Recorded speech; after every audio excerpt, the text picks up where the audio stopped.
Hello friends, I hope you all are doing great. Today we will discuss consumption theories. So first consumption theory is absolute income hypothesis, which is also known as fundamental psychological law. Fundamental psychological law. So let's get started. Firstly consumption theories में चार पांच theories आती हैं, जिसमें first one है हमारी absolute income hypothesis, जिसको short form में AIH लिखा हुआ है स्लाइड में, एंड ये आई थी हमारी 1936 में. सो इसके बारे में basic information. It is also known as fundamental psychological law भी इसे कहते हैं. कई बार क्वेश्चन पूछ लेते हैं कि फंडामेंटल साइकोलॉजिकल लॉ किस कंजम्पशन थ्योरी का अदर नेम है, फिर कैसे भी पूछ सकते हैं. Secondly it is given by John Maynard Keynes. Keynes के द्वारा ये दी गई है कंजम्पशन थ्योरी, और ये नेट की प्रिपरेशन के लिए इम्पॉर्टेंट है क्योंकि इसमें से कई बार क्वेश्चन आए हुए हैं. Third one is as per this law consumption depend करती है on the prior knowledge of human nature and experience. According to Keynes ये कहता है कि कंजम्पशन हमारी डिपेंड करती है हमारे ह्यूमन नेचर पे, हमारी हैबिट पे, यू कैन से, कि हम अपनी इनकम का कितना प्रोपोर्शन हम सेव करेंगे, कितना हम कंज्यूम करेंगे, उसके अकॉर्डिंगली इसने ये लॉ पास किया है, मतलब ये बनाई है थ्योरी. तो हम इसको डिटेल में पढ़ रहे हैं अब आगे. C rises less proportionately compared to increase in Y. Keynes कहता है अगर हमारी इनकम इंक्रीज होती है तो हमारी जो कंजम्पशन है वो इनकम के प्रोपोर्शन में लेस इंक्रीज होती है. मतलब अगर आपकी इनकम 100 से मान लो इंक्रीज हुई है, सो इट डजंट मीन कि आप 100 की 100 स्पेंड कर देंगे कंज्यूम करने में. कंजम्पशन भी आप 100 से ही इंक्रीज करेंगे. सो केन्स कहता है अगर इनकम आपकी 100 से इंक्रीज हो रही है तो आपकी कंजम्पशन 100 से कम होगी इंक्रीज. पूरी 100 भी हो सकती है लेकिन मोस्टली उससे कम इंक्रीज होगी, यानी कि आप सारा इंक्रीज इन इनकम को सारी कंजम्पशन पे स्पेंड नहीं करो. Okay, now he stated that as y increases 3 times C will increase by once. ये केन्स है 3 times once नहीं बोला है, ये मैंने जस्ट बताया है कि केन्स के अकॉर्डिंग कि अगर हमारी इनकम 3 गुना बढ़ती है तो हमारी कंजम्पशन once बढ़ेगी, यानी कि इनकम से कम इंक्रीज होगी, या less than y, you can से 2 times कह सकते हो, once कह सकते हो, लेकिन 3 times से कम बढ़ेगी. Which implies that change in C, जो हमारी कंजम्पशन में जो चेंज आएगा वो हमारी इनकम के चेंज से कम होगा. इसीलिए हम कहते हैं कि MPC की वैल्यू मोस्टली लेस देन 1 होती है. MPC क्या दिखाता है? Change in consumption due to change in income. Income के चेंज होने से हमारी कंजम्पशन में कितना चेंज आया. और हमने मोस्टली यही देखा है कि इनकम अगर हमारी 100 से बढ़ती है तो हमारी कंजम्पशन लेस देन 100 बढ़ेगी. तो इससे हमारा न्यूमरेटर कम हो जाता है डिनोमिनेटर से, और इससे हमारी वैल्यू लेस देन 1 आती है. आई होप आपको समझ आ रहा है. Now moving on. He also mentioned that household's current consumption is a function of current and absolute income. Keynes कहता है कि हाउस होल्ड की जो कंजम्पशन होती है कि वो आज कितना कंज्यूम करेंगे वो डिपेंड करता है उनकी एब्सोल्यूट इनकम पे, जो कि इस थ्योरी का हाइपोथेसिस का नाम है. एब्सोल्यूट इनकम का मतलब उस बंदे की डिस्पोजेबल इनकम कितनी है आफ्टर पेइंग टैक्स. जो हमारे पास इनकम बचती है उसे हम कहते हैं डिस्पोजेबल इनकम. तो हमारी जो कंजम्पशन है वो ऑफ कोर्स है वो किस पे डिपेंड करेगी? हमारे डिस्पोजेबल इनकम पे, और यू कैन से एब्सोल्यूट इनकम. नाउ पॉइंट आता है कि केन्स ने कौन सा कंजम्पशन फंक्शन दिया है. आज तक आपने जो भी कंजम्पशन फंक्शन पढ़ा है, C is equals to C dash plus CY, ये हमने कंजम्पशन फंक्शन पढ़ा है. जिसमें सी डैश हमारा ऑटोनॉमस कंजम्पशन होता है, सी माइनर सी जो छोटा वाला सी है वो हमारा एमपीसी को डिनोट करता है, and Y is disposable income. So ये जो कंजम्पशन फंक्शन है जो हमने अभी तक पढ़ा है 11th-12th में भी, ये हमारा केन्स के द्वारा ही प्रोवाइड किया हुआ है। नाउ मूविंग ऑन, हमारे पास कंजम्पशन फंक्शन है c is equals to C dash plus C Y, जिसमें सी डैश हमारा ऑटोनॉमस कंजम्पशन, यानी कि ये वो कंजम्पशन होता है जो एक पर्सन जिंदा रहने के लिए कंज्यूम करेगा ही करेगा, जो कि हमारी इनकम पे डिपेंड नहीं होता। जब हमारी इनकम जीरो होती है, जब भी एक पर्सन जिंदा रहने के लिए कुछ ना कुछ कंज्यूम करता है, सो वो अमाउंट हमारा डिपेक्ट होता है सी डैश से। और उसके बाद जो हमारी कंजम्पशन होती है, हम कितना अच्छा खाना खाते हैं, कितना क्या खाते हैं, वो हमारा सारा डिपेंड होता है हमारी इनकम पे। तो इनकम के दो पार्ट होते हैं, एक होता है ऑटोनॉमस कंजम्पशन जो कि फिक्स्ड है, जो कि इरिस्पेक्टिव ऑफ इनकम है। Second one is induced consumption, जो कि इनकम से इंड्यूस होता है कि इनकम बढ़ेगी तो हमारा उसका कंजम्पशन बढ़ेगा, अदरवाइज कम होगा। सो आपने एपीसी और एमपीसी पढ़ा होगा, तो एपीसी हमारा क्या होता है, change in C by Y की कंजम्पशन पर इनकम। सो इसमें हम ये कह सकते हैं कि विद इंक्रीज इन वाई और वाई डी डिस्पोजेबल इनकम, अगर इनकम हमारी बढ़ती है, वाई डी डिनोमिनेटर हमारा बढ़ता है, तो एपीसी क्या होगा? Of course APC and Y are inversely related. So जब वाई हमारा बढ़ा तो एपीसी कम हो जाएगा, एंड वाइस वर्सा, अगर वाई हमारा कम होता है तो ये पूरा फ्रैक्शन हमारा बढ़ जाएगा, इसका मतलब हमारा एपीसी जो है वो इंक्रीज हो गया। एट इनकम ऑफ जीरो, अगर वाई हमारा जीरो हो गया तो एपीसी इंफिनिटी होगा। वो क्यों होगा? APC is equals to C by Y, and Y हमारा जीरो है, कोई भी डिजिट ऊपर कुछ भी हो और डिनोमिनेटर में अगर जीरो हो तो हमारा आंसर सीधा आता है इंफिनिटी। सो इसीलिए अगर कंजम्पशन आपकी 100 है, 1000 है, 1 लाख है, लेकिन नीचे जीरो है, तो हमारा आंसर हमेशा इंफिनिटी होगा। तो अगर आपकी इनकम ही जीरो है तो आपका एवरेज जो प्रोपेंसिटी टू कंज्यूम है वो आपकी इंफिनिटी आएगी। नाउ एमपीसी क्या होता है? Marginal propensity to consume means change in C by change in Y. Income के चेंज होने से हमारे कंजम्पशन पे कितना चेंज होता है।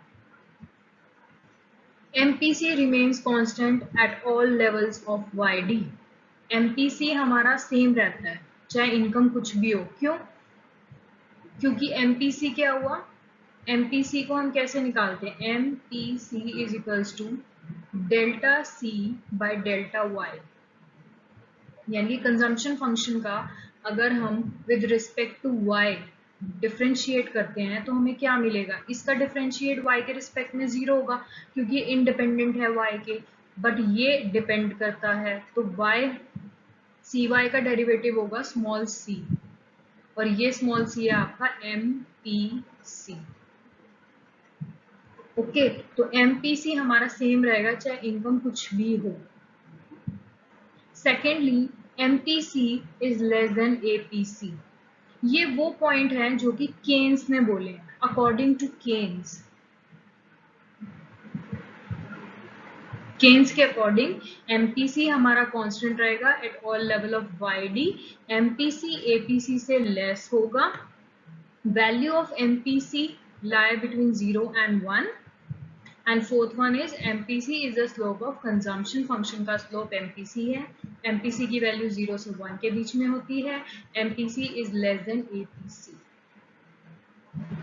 नाउ इसमें आपको ये चीज याद रखनी है कि अगर MPC आपका ज्यादा है, यानी कि कंजम्पशन आपकी ज्यादा हो रही है, इनकम इंक्रीज कम हो रही है, कंजम्पशन ज्यादा हो रही है, तो इसका मतलब है more change in consumption, more change in C।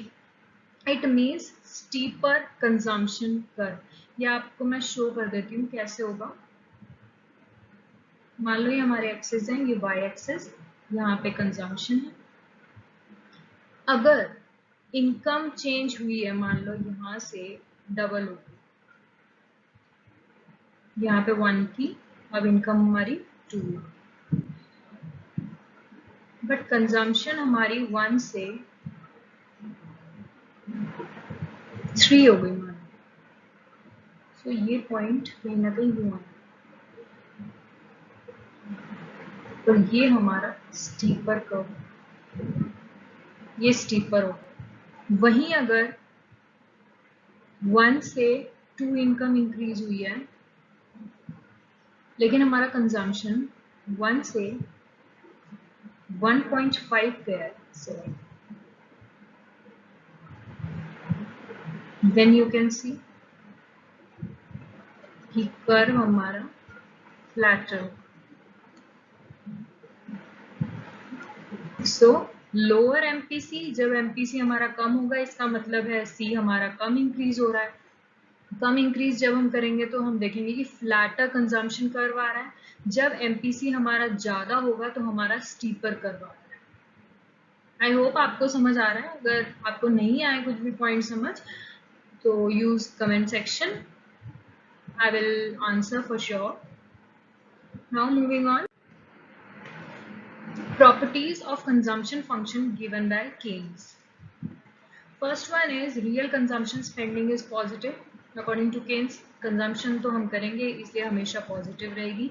और कंजम्पशन हमारा किसका फंक्शन है? डिस्पोजेबल इनकम का, जो हम पढ़ चुके हैं अभी तक। And MPC is greater than 0, कभी भी 0 नहीं होगी, थोड़ी सी उससे ज्यादा होगी। फर्स्ट वन इज एमपीसी की वैल्यू 0 से 1 के बीच में लाई करेगी। सेकेंडली एमपीसी हमेशा एपीसी से कम रहेगा। And according to Keynes initially starting में MPC increases as income increases, but later on MPC decreases as income increase. इसका भी मैं फैक्ट बता देती हूँ। मान लो हम बिल्कुल पुअर हैं, अब हमारी जॉब लगी, हमें इनकम मिली, अब हमारी 0 से 100 इनकम होगी। तो स्टार्टिंग में एक सेटअप के लिए, यू कैन से पेट भरने के लिए, हम अपनी इनकम का ज़्यादा प्रोपोर्शन स्पेंड कर देंगे। यू कैन से 80 रुपीज़ हमने स्पेंड कर दिए कि हमारा पहले हमारी इनकम 0 थी, हम बिल्कुल भी ना के बराबर खाते थे, या 10-20 का, कि बस जिंदा रहने के लिए हम कंज्यूम करते थे। बट जैसे ही हमारी स्टार्टिंग में इनकम बढ़ी तो हमारा ज़्यादा प्रोपोर्शन कंजम्पशन में स्पेंड हुआ, हमारी कंजम्पशन ज़्यादा इंक्रीज हुई। तो इसीलिए स्टार्टिंग में एमपीसी हमारा इंक्रीज होता है जब हमारी इनकम इंक्रीज होती है। बट लेटर ऑन मान लो अगर हमारी इनकम 100 से 1000 हो जाती है, इट डजंट मीन कि मैं 80 से 800 रुपीज में कंजम्पशन में खर्चा करूंगी, ऐसा नहीं होता। इंक्रीज होगा कंजम्पशन बट लेस। हम यूँ कह सकते हैं कि 1000 से हमने 200 तक खर्चा कर दिया कंजम्पशन में, और यू कैन से 400, बट इट डजंट मीन कि हम बहुत ज़्यादा प्रोपोर्शन कंजम्पशन में खर्चा कर देंगे। तो इसीलिए केन्स कहता है कि स्टार्टिंग में जब बंदे की इनकम बढ़ने स्टार्ट होती है तो वो ज़्यादा प्रोपोर्शन अपनी कंजम्पशन में खर्चा करता है, इसलिए स्टार्टिंग में एमपीसी बढ़ती है। बट एक पॉइंट ऐसा आता है जब कंज्यूमर की इनकम तो बढ़ती है, एक पर्सन की इनकम तो बढ़ती है, लेकिन ये नहीं है कि वो कंजम्पशन में खर्चा ज़्यादा करने लग जाता है। अगर किसी बंदे की इनकम 100 है, वो 1 kg, यू कैन से 1 kg राइस कंज्यूम करता है। अब ये थोड़ी अगर उस बंदे की इनकम 100 से 1000 हो गई तो वो 10 kg कंज्यूम करने लग जाएगा, नहीं, ये नहीं होगा। एक लिमिट तक वो इंक्रीज करेगा। तो इसीलिए स्टार्टिंग में इनकम बढ़ने से एमपीसी बढ़ती है, बट बाद में इनकम बढ़ने से एमपीसी हमारी कम हो जाती है, क्योंकि उतनी प्रोपोर्शनेटली नहीं बढ़ती। Now on Keynes work there is a lot of debate occurs. जब केन्स ने ये पॉइंट बोले तो इनके ऊपर डिबेट हुई।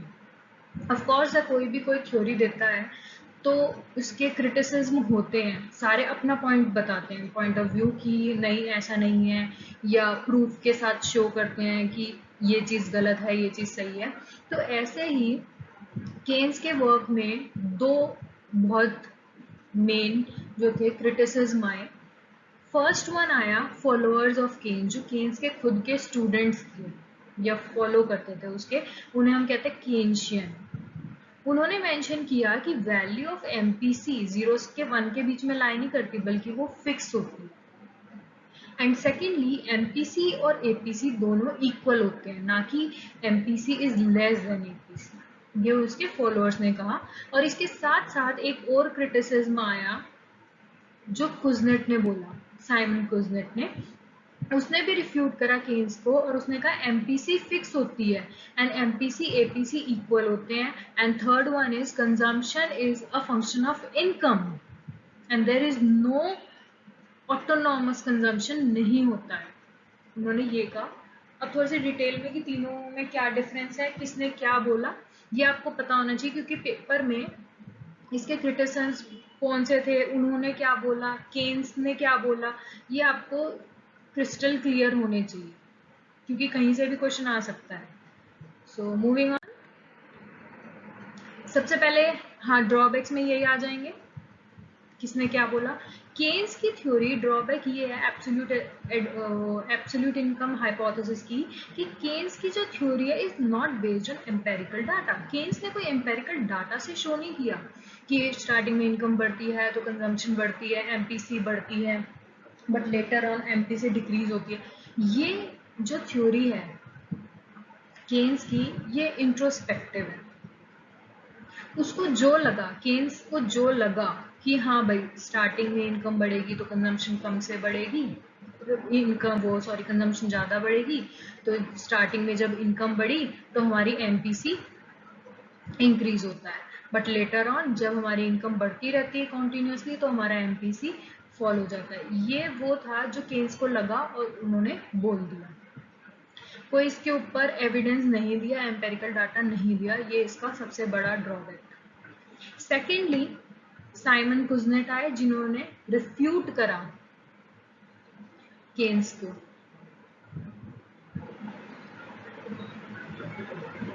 उन्होंने केन्स को रिफ्यूट करा कि नहीं, Keynes is wrong. According to Simon Kuznets, उन्होंने डाटा लिया है 1869 से 1929 का डाटा लिया, और उन्होंने क्या निकाला, उनका क्या रिजल्ट था। फर्स्ट वन इज उन्होंने कहा C is equals to CY, there is no constant और you can say no autonomous consumption. ये फिर इन्होंने कहा MPC स्टेबल है and I know exactly the value of MPC which is 0.9। मतलब एवरेज बंदा अगर उसकी इनकम 100 से इंक्रीज होती है तो वो कंजम्पशन अपनी 90 से इंक्रीज करता है एंड दिस इज फिक्स्ड। ये उन्होंने किसके बेसिस पे बोला, अपनी स्टडी के अकॉर्डिंग, अपनी रिसर्च के according. And the third one is MPC and APC both are equal. अब ये तो हम मान भी सकते हैं MPC APC क्यों इक्वल है, क्योंकि कंजम्पशन फंक्शन से ही हम दोनों निकाल सकते हैं APC और MPC। अगर मैं MPC निकालूं कंजम्पशन फंक्शन से तो delta C by delta Y, और इसको जब आप डेरिवेटिव करोगे तो we get C।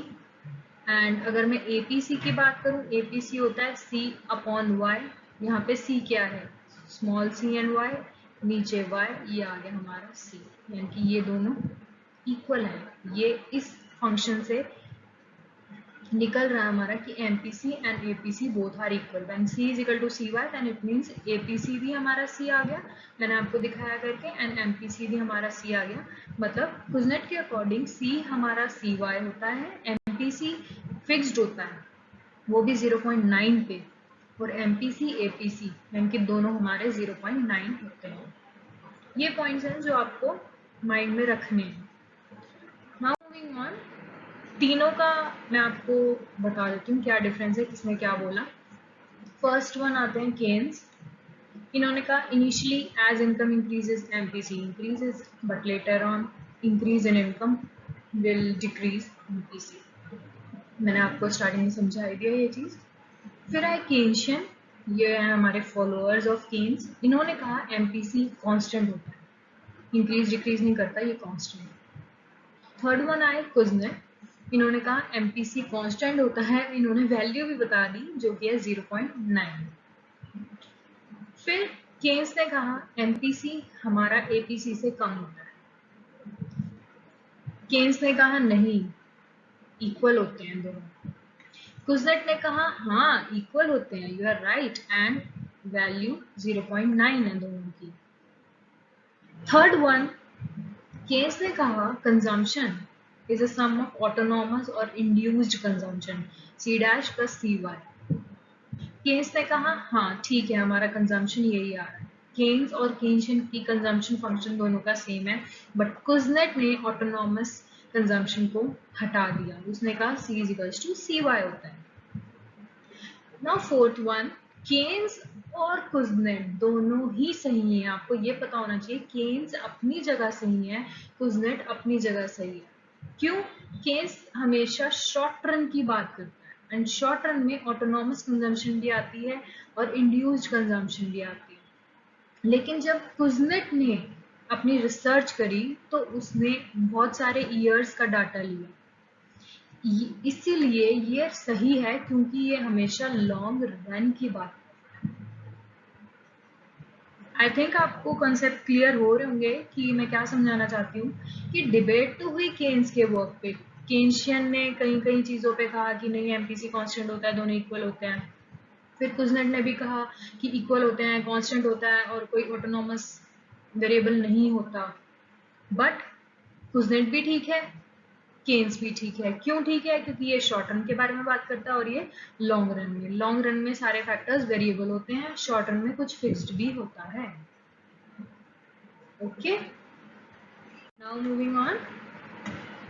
Keynes and Kuznets both are true, दोनों सही है, as they have different time period. क्योंकि इन्होंने उसने केन्स ने वो कहा जो उनको फील हुआ, जो उन्हें लगा शॉर्ट रन में। कुजनेट ने एम्पेरिकल डाटा लिया, उसने काफी सालों की रिसर्च के बाद बोला, तो रिसर्च इतने सालों की हुई तो ये लॉन्ग रन कंसेप्ट बन गया। सो शॉर्ट रन में हम पढ़ते हैं C is equals to C bar plus CY is a consumption function, and long run में C is equals to CY। ये रहा आपका ग्राफिकल रिप्रेजेंटेशन कि consumption and income. Now short run में हम जब भी कंजम्पशन फंक्शन बनाते हैं तो हम यहाँ से ड्रॉ करते हैं, क्योंकि हम शॉर्ट रन की बात करते हैं और हम अभी तक जो हमने कंजम्पशन फंक्शन पढ़ा है वो यही पढ़ा है कि इसमें ऑटोनॉमस भी होता है। तो आपको ये पता होना चाहिए ये हमेशा ये हमें केन्स ने दिया है। एंड सेकेंडली जो लॉन्ग रन की बात आती है तो लॉन्ग रन में कोई भी फिक्स्ड फैक्टर है नहीं, तो इसीलिए इसका जो ओरिजिन है वो यहाँ से होगा। ओरिजिन से निकल के ये स्ट्रेट लाइन होगा क्योंकि ये इनकम के प्रोपोर्शनेटली ही इंक्रीज करेगा। Now that's it for today. If you have any doubt feel free to ask in the comment section. I would be glad to answer your queries. Thank you.